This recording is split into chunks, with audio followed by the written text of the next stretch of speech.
Assalamualaikum warahmatullahi wabarakatuh. Waalaikumsalam warahmatullahi wabarakatuh. It starts with L and ends with A. You might be wondering, what is that? Well, it's my name.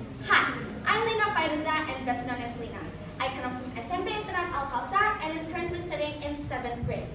A friendly reminder to the dear judges and all of the audience watching to always stay healthy and happy and are always under the protection of Allah Subhanahu wa Ta'ala. Ameen. Radioactive waste. What is the first thing that comes to your mind when you hear those? Is it nuclear bombs, wars, sickness, or radiation? Well, those might be true about radioactive waste, but to make things clearer for me to explain in this speech, let me ask you something a bit more specific. What actually is radioactive waste? Well, radioactive waste is any form of gas, liquid, or solid that contains hazardous radioactive material and has no foreseeable use. You usually get radioactive waste from places like nuclear reactors, fuel processing plants, research facilities, and even hospitals. Radioactive waste is separated into 3 levels accordingly to the amount of radioactive waste still active in it, which are low level, intermediate level, and high level. And like any other waste, of course, you might be wondering, why do we have to manage radioactive waste correctly? Is it that important? What's the effects of it?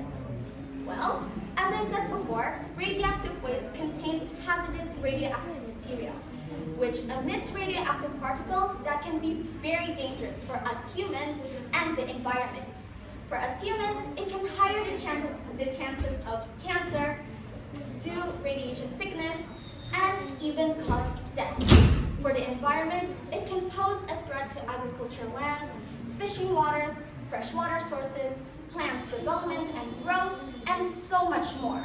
If you're still not convinced on how dangerous radioactivity is, let's take a look at history's most disastrous nuclear accident, the Chernobyl accident.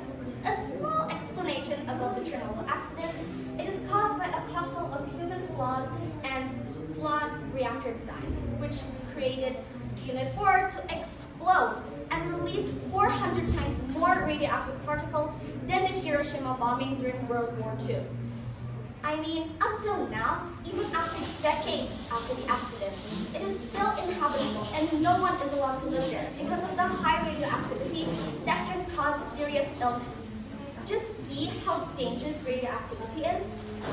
So, how do we manage radioactivity so it can be safe for us and the environment? Well, a lot of researches have been made, and most of them are safe, but none of them can be considered perfect. Most radioactive waste is recycled back into the uranium-based or mixed oxide fuel, and then some of them in small quantities can be neutralized with sugar and turning it into glass. But still, there's still up to 4% of radioactive waste that can't be processed and will remain highly radioactive.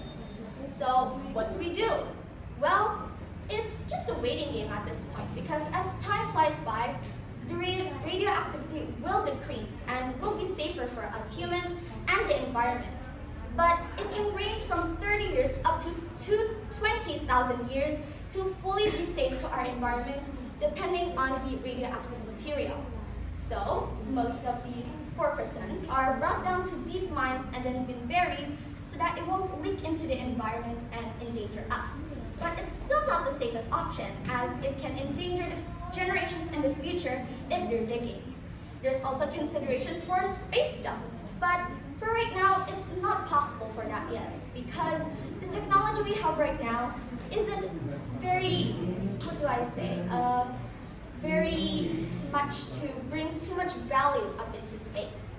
I know I'm not giving you a very specific or clear answer, but at the same time right now, researchers and scientists are finding new ways to manage radioactive waste so that it won't endanger us and the environment. But just maybe, one of the persons in this room could be that person. The person that flips lives and makes the whole world a better place to live in. I mean, just think about how happy a world that could be. It starts with G and ends with E. You might be wondering, what is that? Well, it's a goodbye because this is the end of my speech. Thank you so much for your attention, and I hope to see you again.